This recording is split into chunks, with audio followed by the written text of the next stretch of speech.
저는 4년 전까지만 하더라도 책을 읽는 거를 정말 좋아했습니다. 매주 몇 권의 책을 읽었는지 자부심을 가지기도 했었고요.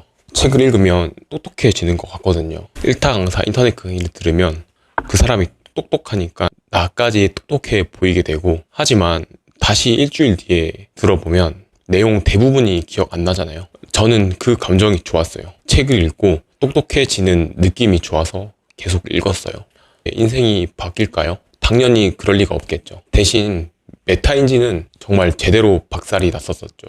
친구들한테 훈수두기도 하고 그랬으니까. 근데 어느 순간부터 책 읽는데 현타가 와서 더 이상 책을 거의 안 읽게 되었어요. 그런데 오히려 원하는 일들이 술술 풀리기 시작하더라고요. 그래서 책을 읽는 것보다 더 중요한 무언가가 있다는 걸 깨닫게 됐어요.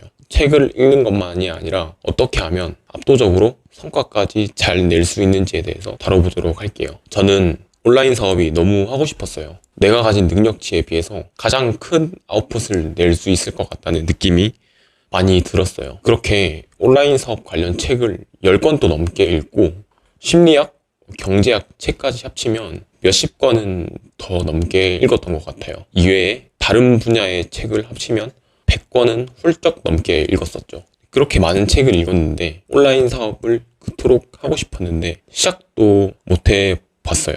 읽는 방법은 아는데 컴퓨터 앞에서 등록을 하려고 하니까 어떤 책을 펴야 할지도 모르겠고, 그 읽었던 많은 책들 중에서 뭐가 정답인지 해본 적도 없으니까 스스로 정답을 내릴 수도 없겠더라고요. 그러다가 결국에는 책을 읽는 게 인생에 아무런 변화를 줄 수 없다는 걸 알고 그 뒤로부터는 책을 단 한 권도 읽지 않았어요. 그리고 아주 작은 것부터 시작을 해봤는데요. 한 예시를 들어볼게요.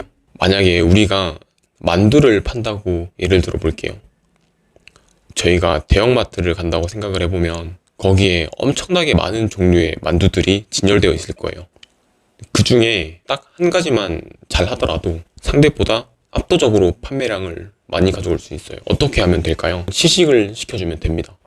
이것처럼 판매를 잘하는 거는 아주 작은 디테일에서 큰 차이가 벌어진다는 걸 알게 됐어요. 하지만 책에서는 이런 내용들을 전혀 알 수가 없고 직접 해봐야만 깨달을 수 있는 것들이 존재하더라고요. 이런 디테일들은 어느 제품이냐, 그리고 어디서 판매하느냐, 이런 것들에 따라서 전부 다르기 때문에 정답을 스스로 찾아야 한다는 걸 알게 됐었죠.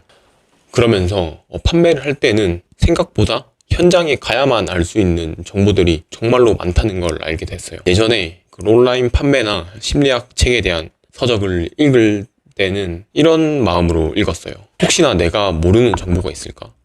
조금이라도 더 배울 수 있는 것들이 있지 않을까? 이렇게 생각하면서 말이죠.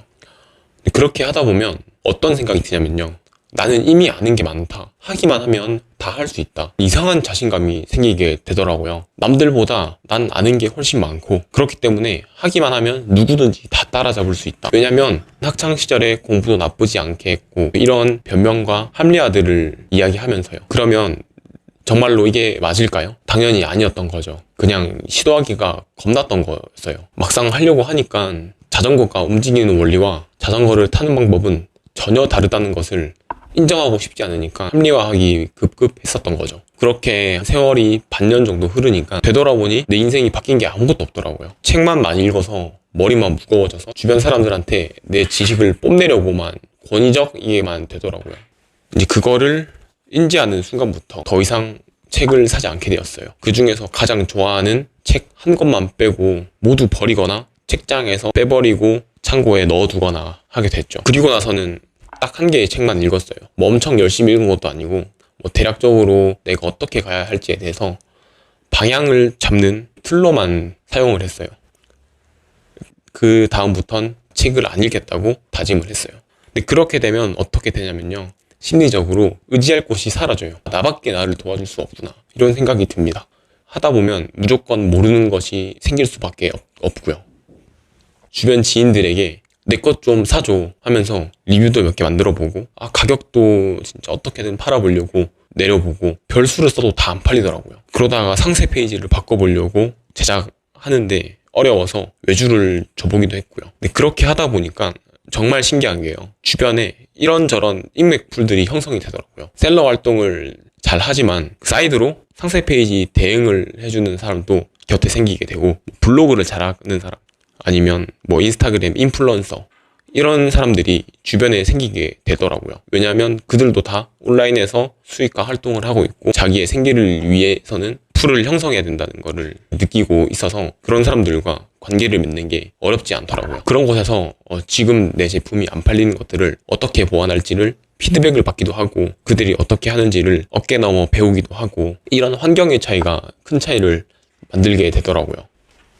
뭐 쿠팡 본사 직원들에게 연락이 오기도 하고, 미팅이 오기도 하고, 프로모션이나 광고 담당자들이 어떻게 하면 조금이라도 더 효율적으로 판매를 할 수 있을지에 대해서 내부 사정이나 직원의 관점에서 더더욱 많이 알려주기도 하더라고요.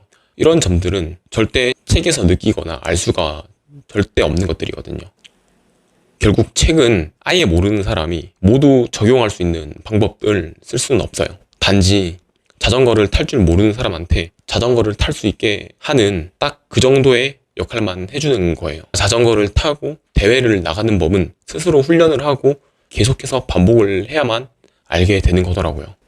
책은 딱 2발 자전거에서 보조바퀴 달고 2발로 갈 수 있는 수준까지, 그 정도까지만 배운다는 느낌으로 꼭 읽어야 된다는 걸 알게 됐어요. 이 유튜브 영상이나 강의를 듣더라도 흑백 요리사에서는 킥이라고 하죠. 자신만의 필살기를 하나를 꼭 첨가해야 그때부터 모터를 달고 날아가기 시작하더라고요.